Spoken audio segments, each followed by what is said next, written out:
Hello everybody, my name is Megan Smith, and last week at Smyrna Presbyterian Church I did a presentation called Training for the Kingdom, Continuing Church at Home. My agenda was to introduce anybody outside of Smyrna who came, but no one came. Then talk about Deuteronomy 6 verses 4 through 9. Then we would break up into stations. Half of the people went to the car ride station. That's where they had situations that they needed to talk about in the car with their children. And half would go to the dinner table station. And then they would present what they talked about. And then we'd have a mini worship service. And then our very own Keith Gray spoke on the church's role in raising children. And then we would have questions, answers, and evaluations. The goals and objectives. By the end of this year, the people attending would be able to develop the habit of family devotional time, hone their Bible knowledge through quiet time and prayer, and grow closer to their children as they take the chief role in their spiritual formation. That day, they would be able to discuss the gospel with their kids, fervently prepare children in worship daily, and display their faith through their demeanors and patience. And so Deuteronomy 6 verses 4 through 9. Hear, O Israel, the Lord our God, the Lord is one. Love the Lord your God with all your heart, with all your soul, and with all your strength. These commandments that I give you today are to be upon your heart. Impress them on your children. Talk about them when you sit at home and when you walk along the road, when you lie down and when you get up. Tie them as symbols on your hands and bind them on your foreheads. Write them on the doorframes of your houses and on your gates. The Shema is verses 4 through 5. The word means hear, and it is the very first word of verse 4. The Jewish people recite the Shema, which is verses 4 and 5, every morning, Sabbath, and reading the Torah. Jesus quotes it as the greatest commandment. Verse by verse theology. In verse 4, there is only one God. He is holy, set apart from everyone, infinitely loving, and infinitely good. And this infinitely is expressed through the Masoretic text when two of the Hebrew letters are raised higher than the others. Those two letters put together spell a word that means forever and ever, amen. So God has always been the only God. He always will be the infinitely loving, good God, and that He's the only one right now. Love Him with all you've got. That's what the message says in verse 5. Just love Him with everything you've got. Love, ahav, means to be completely enthralled and satisfied with something. This is how we should feel about God. In verse 6, it is God that commands the Israelites, not Moses or anyone else. He said, these commandments that I give to you today is God giving those commandments. Impress them upon your children. Impress, or shanan, means to whittle away at something. If you have a child, you're going to every day gradually tell him something new about the Bible so that he or she can become sharper. Verses 8 and 9, the Hebrew text gives the image of wearing something before your eyes, like a visor or sunglasses. In the 70s, they had rose-colored glasses. Well, we should have God-colored glasses. He should be our vision, like the song says, be thou my vision. Everything we see and do is with Him on our minds. Effects of disobedience. Well, in Judges 2, there was a new generation that didn't know God.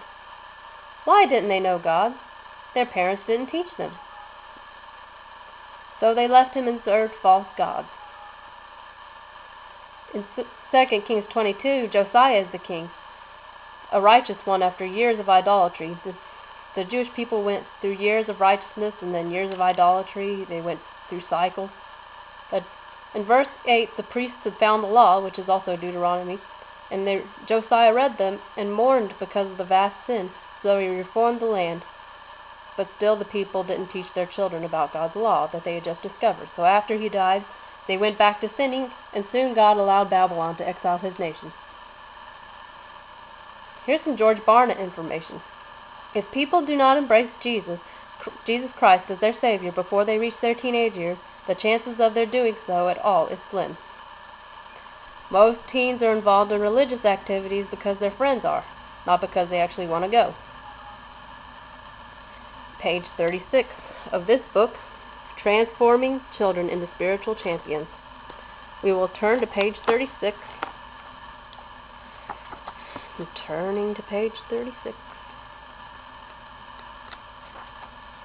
Page 36 has some good information about what children believe these days. It says, 3/4 of the following teenagers believe that the devil does not exist. Satan is just a symbol of evil. People can get to heaven doing good work. People are born morally neutral and make a choice as to become good or bad. All the books, the Bible, the Quran, the Book of Mormon, they're all equally valid for expressing the same spiritual truth. And also, spiritual and moral truth can only be discovered through logic, human reason, and personal experience.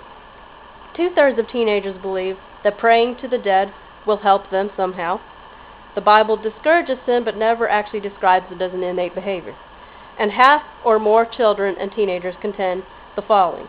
Life has no meaning, but meaning can be realized through hard work and just enjoy comfort and security. That's the meaning of life. There are no absolute standards or morals. Life is a random series of acts or predetermined, but there's no way, we don't really have a say in how our lives unfold. When Jesus came to earth, he committed sins, and the Bible does not specifically condemn homosexuality. That's what most people believe. Young people are more likely to base their decisions on their feelings and upon what other people expect of them rather than depend on the Bible as their standard for moral choices.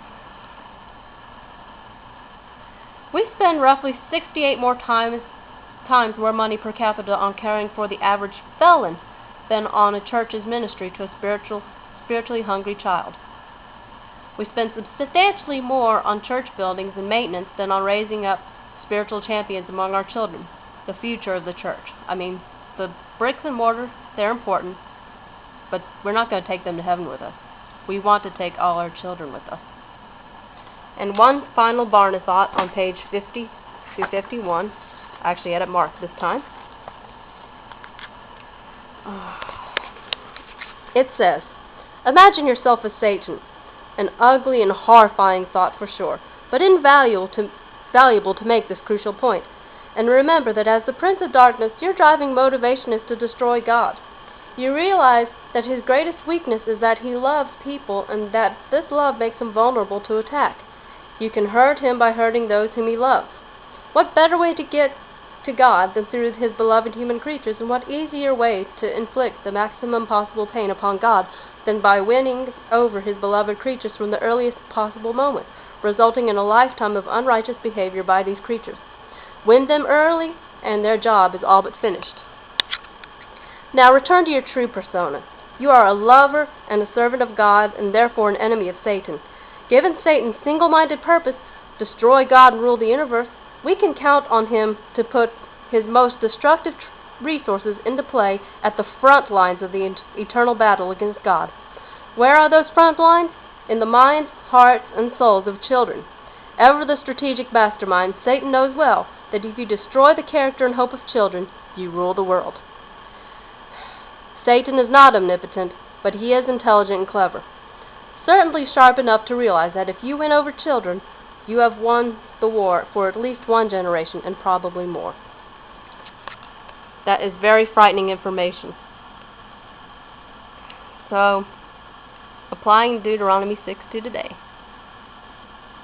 Well, my favorite John Calvin analogy, he said, they must make their deckings of God's law. That must be their jewels. That means people should wear God around them like he's jewelry, like they're proud of him, that they're getting married someday. He's their wedding ring, their bling bling. People should be so proud of God that people know that God exists through the way we live. Not just we're showing ourselves, oh, we're so holy and all that. But we should just have God in our lives by the way we talk, by our lifestyles. He should always be on our minds and on our mouth. And there's the source where I got that information. And that's where the next video begins.